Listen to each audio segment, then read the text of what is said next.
बिस्मिल्लाहिर्रहमानिर्रहीम। अस्सलाम वालेकुम। मेरा नाम है साजिद और आप लोग देख रहे हैं हमारा चैनल। अच्छा जी, स्टॉक दिखाने जा रहा हूँ बच्चों के सिंगल फ्रॉक का।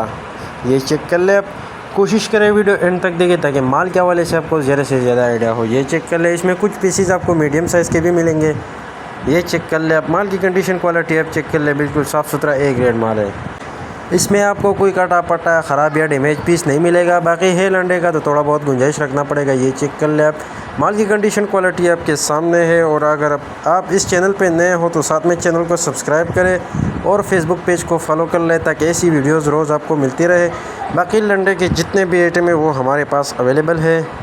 ये चेक कर ले। पूरे पाकिस्तान में हमारा माल बिल्टी होता है ट्रक अड्डे के ज़रिए। जैसे ही माल बिल्टी होता है, बिल्टी कस्टमर को व्हाट्सअप की जाती है।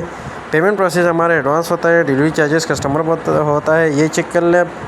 पूरा स्टॉक आपके सामने है। उम्मीद करता हूँ वीडियो देख के आपको माल का आइडिया हो चुका होगा। बाकी डिटेल के लिए, ऑर्डर के लिए आप व्हाट्सएप पर रब्ता करें। शुक्रिया, वस्सलाम।